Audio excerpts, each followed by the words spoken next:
The Assembly will hear an address by the Prime Minister of the Islamic Republic of Pakistan, His Excellency Imran Khan.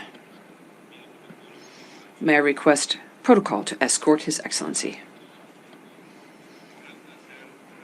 I have great pleasure in welcoming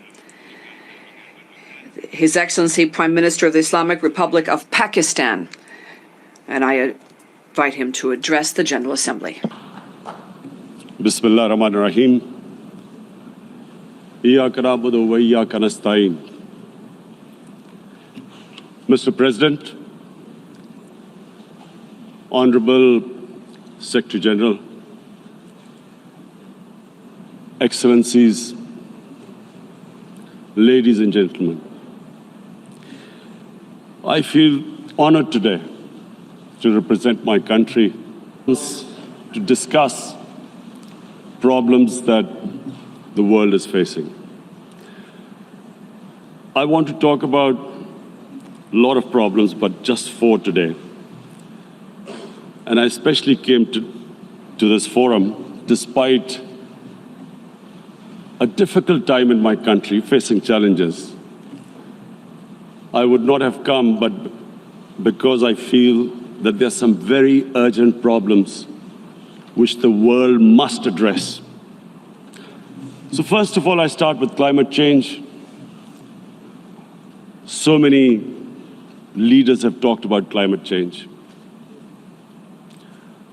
But Mr. President, I feel that there is a lack of seriousness. Perhaps world leaders some of the leaders who can do a lot, do not realize the urgency of the situation. We have a lot of ideas, but as someone said, ideas without funding is mere hallucination. Pakistan, I'll give you start with my own country. Our country is amongst the top 10 nations in the world which are most affected by climate change. We depend upon our rivers. We are mainly an agricultural country. And 80% of the water in our rivers comes from our glaciers. The glaciers, not just on the Pakistani side, even India. The 80% of the water in Ganges and the Indian rivers also comes from the glaciers, from the Himalayan glaciers, Karakoram, Hindu Kush. And these glaciers are melting at quite a rapid pace. We detected already 5,000 glacial lakes in our mountains.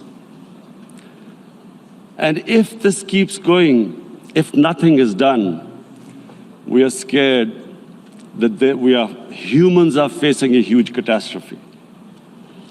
In my country, when my party came to power in the province of KP, we planted 1 billion trees in 5 years.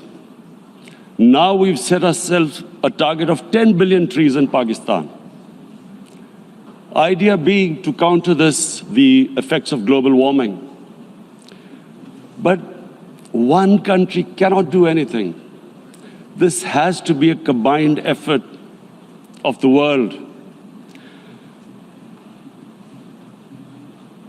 My optimism comes from the fact that the Almighty has endowed humans with great powers.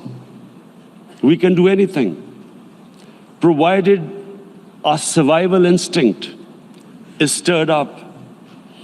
And this is really what I hope that the United Nations will take a lead in this. There must be more emphasis. Richer countries must be pushed. Countries that are mainly responsible for greenhouse gas emissions. They must be pushed because our country contributes minuscule amount to greenhouse gases. So I feel that the United Nations must take leadership in this. My second issue for me right now is even more critical. Mr. President, every year, billions of dollars leave the poorer countries and go towards rich countries. Billions of dollars siphoned off by the ruling elites of the developing world. And they find their way into Western bank accounts, offshore accounts, tax havens, expensive properties hidden behind companies bought in Western capitals. Mr. President, this is devastating the developing world. This is causing more poverty, debts. It's impoverishing the developing world. The difference between rich and poor countries is growing because of this. Money laundering, which happens because money leaves the poorer countries into rich countries, is not treated the same as, for instance, money from drugs or terror financing. The seriousness which terror financing and money from drugs, the way it is treated, it's not the same. The way the poor countries are being plundered by their elites. It's not happening. In my country, when I took charge of our government a year back, in the 10 years preceding that, our total debt went up 4 times. The debt we had accumulated in 60 years, just in 10 years, it went up 4 times. As a result, the total revenue we collected in 1 year, half of it went into debt servicing. How are we going to spend money on our human beings, 220 million people, when half the money is going into debt servicing? Because our country was plundered by the elites, the ruling elite.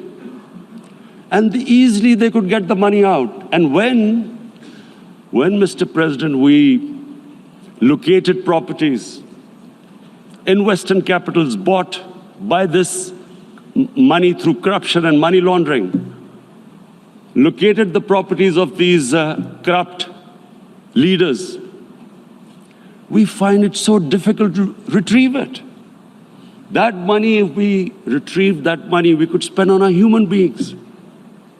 But they are such, it's so difficult. The laws protecting these criminals. We do not have the sort of money to have expensive lawyers and spend millions and millions of dollars.